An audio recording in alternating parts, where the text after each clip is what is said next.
तो पहचाना। तो गाइस सबसे पहले आप सभी को किडनी से धन्यवाद, क्योंकि जब तक आप ये वीडियो देख रहे होंगे आई होप कि हमारे 1 लाख सब्सक्राइबर हो गए होंगे। जिन जिन बंदों ने सब्सक्राइब किया भाई उन्होंने बंदे को एक बंदे को दिल से धन्यवाद, और जिन्होंने नहीं किया है साड़ो दल्लो। चलो कोई बात नहीं, अगर नहीं किया है तो अब कर दो। अब दुआ करो कि पैसा पैसा थोड़ा आना स्टार्ट हो जाए, क्योंकि अभी अभी जस्ट मैंने अपने भाई को बोला कि बाहर से कुर्सी लेके आ, तो देखो ये कुर्सी ले आया। अब मैं इसको कुछ बोल भी नहीं सकता, क्या करूं, मार भी नहीं सकता। तो चलो बिना टाइम वेस्ट करे अपनी स्टोरी की ओर बढ़ते हैं। और ये जो स्टोरी है वो मेरे खुद के साथ स्कूल के टाइम पे हुई थी। मैं वीडियो को स्टार्ट करने से पहले आपको एक बार टाइम दिखा देता हूँ कि अभी टाइम कितना हो रहा है। Google what is time right now, देख लो 1:48 हो रहे हैं और मैं अब वीडियो शूट कर रहा हूँ। थोड़ी फट भी रही है क्योंकि रात के 2 बजे आप भूत प्रेत की बात करते हो तो मतलब थोड़ा सा अजीब सा लगता है। तो चलो गाइस अपनी स्टोरी की अब शुरुआत करते हैं। तो ये बात तब की है जब मैं 5वीं क्लास में पढ़ता था, और जिस स्कूल में पढ़ता था वो स्कूल सिर्फ 5वीं क्लास तक ही था। उसके बाद ना वो स्कूल वाले बच्चों का ट्रांसफर करके दूसरे स्कूल में भेज देते थे। तो फिर मेरा भी ट्रांसफर हुआ, मैं भी एक नए स्कूल के अंदर गया। स्कूल के अंदर जाने के बाद आपको पता ही है कि सब कुछ अलग होता है। वहाँ के रूल्स अलग थे, नियम अलग थे, बच्चे अलग थे, टीचर अलग थे। धीरे धीरे फिर टाइम बीतता गया, मेरे वहाँ पे दोस्त बनते गए बहुत सारे, जिन्होंने मुझे शरीफ से हरामी बना दिया। हाँ, मेरा बाप बदमाश था, मैं भी बदमाश ही हूँ। फिर थोड़े टाइम बाद आता है एनुअल डे फंक्शन। पहले मेरे को लगता था कि एनिमल डे होता है, जानवरों का दिन। फिर मुझे बाद में पता लगा कि एनुअल नहीं होता है, एनुअल डे होता है, जिसके अंदर बच्चे परफॉर्मेंस करते हैं। स्कूल के अंदर एक फंक्शन होता है, सेलिब्रेट करते हैं। और तुम्हारा भाई तो गाइस बचपन से ही कलाकार है। तो फिर मैंने अपने कुछ टुन्नू मुन्नू दोस्तों को इकट्ठा किया और फिर हम लोग डिसाइड करते हैं कि हम लोग कॉमेडी करेंगे। तो हमारे ग्रुप में 5 जने थे, मैं था, विमल था, रोहित था, लवीश था और एक और बंदा था, मुझे सही उसका नाम याद नहीं है कौन था। लेकिन हम 5 बंदों ने मिलकर डिसाइड किया कि हम लोग कॉमेडी करेंगे एनुअल डे के दिन। तो फिर हम एक अच्छी सी स्क्रिप्ट तैयार करते हैं और ना टीचर के सामने जाके अपने कॉमेडी को प्रस्तुत कर देते हैं, मतलब पेश कर देते हैं। तो टीचर को ना हमारी कॉमेडी काफी अच्छी लगती है। तो फिर टीचर बोलते हैं कि ना तुम अगले दिन सुबह 6 बजे प्रैक्टिस करने के लिए आ जाना। तो फिर हम लोग बोलते हैं ठीक है सर आ जाएंगे। लेकिन टीचर हमें बताता है कि ना सुबह लड़कियां भी प्रैक्टिस करने के लिए आएंगी। और मैं आपको एक चीज बताना भूल गया कि जो हमारा स्कूल का टाइमिंग था ना वो इवनिंग का था, मतलब सुबह ना 12 बजे तक लड़कियां पढ़ती थी और 12 बजे के बाद हम लड़के पढ़ते थे। तो फिर टीचर ने बताया कि लड़कियों का भी एनुअल डे फंक्शन बिल्कुल सेम डे ही है, तो लड़की भी सुबह प्रैक्टिस करने के लिए आएगी। तो तुम लोग ने शैतानी मत करना। लड़की का नाम सुनते भाई विमल के चेहरे पे मुस्कुराहट आ गई कि लड़की भी आ रही है। लेकिन गाइस जो विमल था ना वो थोड़ा आलसी टाइप का था। वो हर दिन सुबह 10 बजे के बाद ही सो के उठता था। तो फिर उसको हमने थोड़ा कन्वेंस किया, उसको बोला कि भाई देख कल सुबह प्रैक्टिस करने के लिए जल्दी जाना है, तो थोड़ा जल्दी उठ जाइए, तो लेट मत करियो। तो बंदा क्या बोलता है कि भाई देख कल तो मैं सुबह 4 बजे उठ जाऊंगा, क्योंकि लड़की भी तो आ रही है प्रैक्टिस करने के लिए। तो फिर उसके अगले दिन सुबह वो 5 बजे मेरे को कॉल करता है कि भाई जल्दी से आ जा यार, जाना नहीं है क्या तुम्हें। भाई मैं देखता हूँ कि भाई सुबह 5 बजे फोन कर रहा है, मतलब समझ रहे हो। जो बंदा डेली 10 बजे सो के उठता था, जिसका बाप उसको मारते मारते तंग हो गया कि जल्दी उठ जा जल्दी उठ जा, आज तक वो जल्दी नहीं उठा है। लेकिन वो बंदा सुबह मेरे को 5 बजे कॉल कर रहा है कि भाई चल आ जा, रेडी हो जा रेडी हो जा। औरत का चक्कर बाबू भैया, औरत का चक्कर। तो फिर हम लोग भी उठते हैं, फ्रेश वगैरह होते हैं। फ्रेश होने के बाद हम चारों 5 बंदे स्कूल के बाहर मिलते हैं। स्कूल के बाहर हम जैसे ही जाते हैं हम देखते हैं कि हमसे पहले विमल वहां पे खड़ा हुआ है। भाई विमल को छोड़कर हम चारों बंदों ने, किसी ने लोवर, किसी ने टी शर्ट, किसी ने हाफ निक्कर, और रोहित ने तो मुंह भी नहीं धोया था।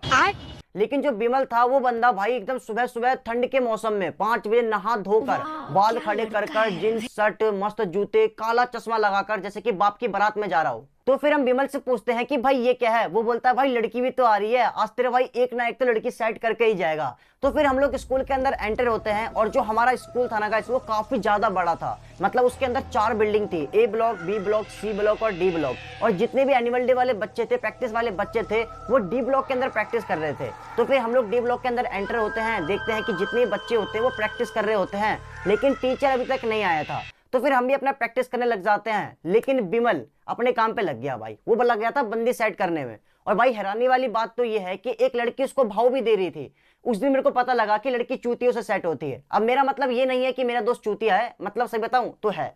तो फिर सभी बच्चे अपना अपना प्रैक्टिस कर रहे होते हैं, गर्ल्स भी अपना प्रैक्टिस कर रही होती है, बॉयज भी अपना प्रैक्टिस कर रहे होते हैं। लेकिन तभी अचानक से ये बात छिड़ती है कि जिस बिल्डिंग के अंदर अभी हम लोग प्रैक्टिस कर रहे हैं, इस बिल्डिंग के बाथरूम में एक लड़की ने बहुत पहले सुसाइड कर लिया था, और आज भी उसकी आत्मा इस बिल्डिंग के अंदर भटकती है। और शॉकिंग पार्ट तो ये है, जिस बाथरूम की बात हो रही थी वो बाथरूम जस्ट हमारे बगल में था।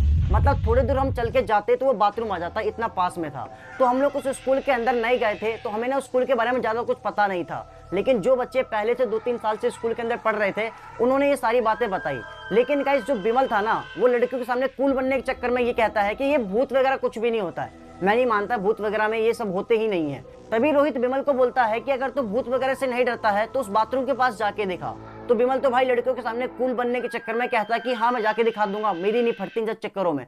तो विमल ना एकदम कूल बनने के चक्कर में एकदम छाती चौड़ी करके उस बाथरूम के पास जाता है, गाली देते हुए जाता है भूत को। रुको मैं आपको दिखाता हूं कैसे जाता है। देखो विमल बिल्कुल गया ऐसे था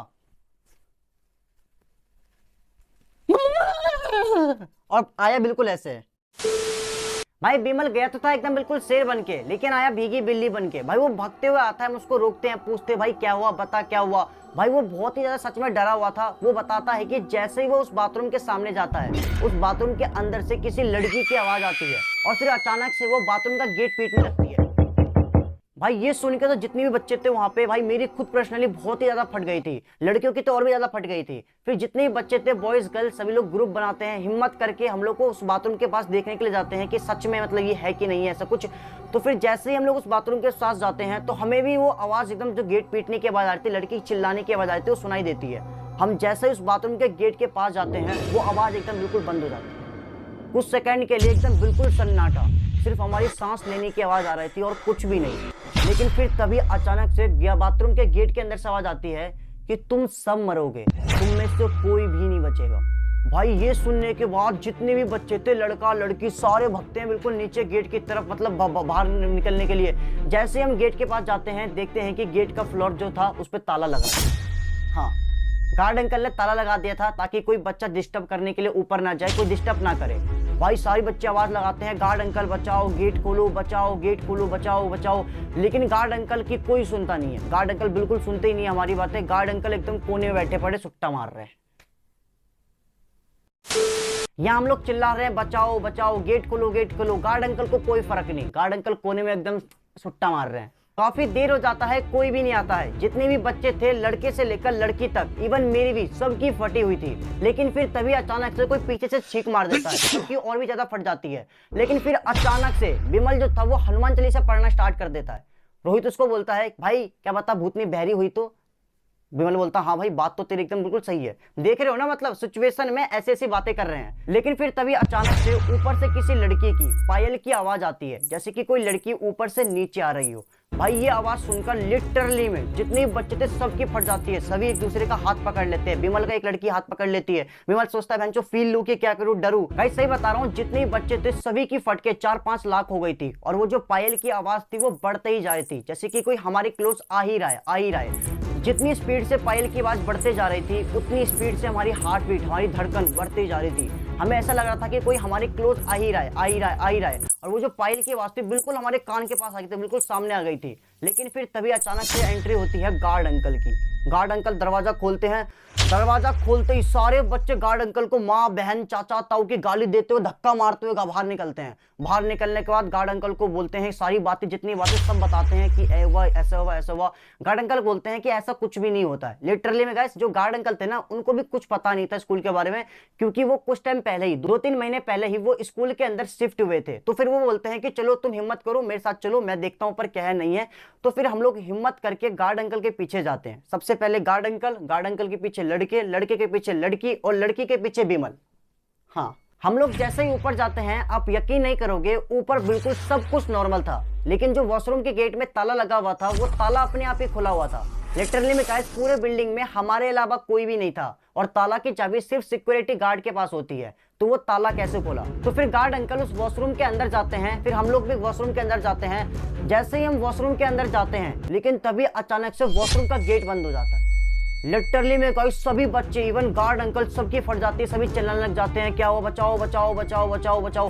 काफी कोशिश करने के बाद फिर वॉशरूम का दरवाजा खुलता है, और दरवाजा खुलते ही सारे बच्चे, इवन सिक्योरिटी गार्ड, सभी बच्चे ग्राउंड में भाग के जाते हैं। और इतने देर में जो हमारे टीचर थे, टीचर भी आ जाते हैं। फिर हम टीचर को सारी बातें बताते हैं कि सर ये देखो ऐसी बात थी, ये सब हुआ हमारे साथ। फिर टीचर बताते हैं कि आज से बहुत साल पहले उस वॉशरूम के अंदर एक छोटी सी लड़की ने सुसाइड कर लिया था। इसी वजह से उस वॉशरूम को बंद कर दिया गया था। आज से पहले तो कभी भी ऐसा कुछ हुआ नहीं, लेकिन पता नहीं आज तुम्हारे साथ ऐसा क्यों हुआ। गाइस मुझे ऐसा लगता है कि शायद जो विमल था ना, वो ना भूत को गाली देते हुए गया था। उसकी माँ, बहन, चाचा, ताऊ, मतलब बहुत गंदी गंदी गाली दे रहा था, उसको प्रपोज कर रहा था। शायद मुझे ऐसा लगता है कि आई थिंक इस वजह से शायद हमारे साथ ऐसा कुछ हुआ होगा। उसके बाद गाइस मतलब हम लोग स्कूल पास आउट हो गए। पास आउट होने के बाद ना मेरा भाई अभी भी उसी स्कूल के अंदर पढ़ता है। मेरा भाई बता रहा था कि कुछ टाइम पहले ही उस वॉशरूम के अंदर से किसी लड़की की चिल्लाने की आवाज आ रही थी, जैसे कि कोई किसी लड़की को मार रहा हो। बहुत ही गंदी गंदी मतलब चिल्ला रही थी, अजीबोगरीब आवाज आ रही थी, गेट पीटने की आवाज आ रही थी। और ये जो आवाज थी ना गाइस, पूरे स्कूल के बच्चों ने सुनी थी, साथ में टीचर, सिक्योरिटी गार्ड और जो प्रिंसिपल था, प्रिंसिपल दूर खड़े होकर सुन रहा था। कह रहा मैं तो जाऊंगा ही नहीं। तो फिर सिक्योरिटी गार्ड, टीचर वगैरह मिलकर गेट खोलते हैं, और जैसे गाइस गेट खोलते हैं वो आवाज बिल्कुल बंद हो जाती है। अंदर जाते ही एकदम बिल्कुल सन्नाटा, अंदर कुछ भी नहीं होता है। फिर उसके बाद उस वॉशरूम में ताला लगा दिया, और उसके बाद फिर उस पूरे फ्लोर को ही बंद कर दिया, और आज के टाइम पे वो पूरा फ्लोर ही बंद है। तो गाइस कैसी लगी आपको आज की हॉरर स्टोरी? आई होप कि आपको पसंद आई होगी। तो गाइस सबसे पहले आपका दिल से धन्यवाद जिन्होंने सब्सक्राइब किया। भाई सब्सक्राइब कर देना, लाइक कर देना गाइस, क्योंकि रात के 3 बज रहे हैं और अभी मैं वीडियो शूट खत्म कर रहा हूं अपना। तो गाइस अगर आपके पास भी कोई हॉरर स्टोरी है तो आप मुझे शेयर कर सकते हो। मैं आपकी स्टोरी को शेयर करने की कोशिश करूंगा अपने ऑडियंस के साथ। तो गाइस अगर है आपके पास कोई हॉरर स्टोरी या फिर आपके साथ कभी कुछ हुआ है तो आप मुझे इंस्टाग्राम पे या फिर ईमेल के ऊपर अपनी स्टोरी शेयर कर सकते हो। तो चलो गाइस मिलते हैं आपको नेक्स्ट हॉरर स्टोरी के साथ। Love you.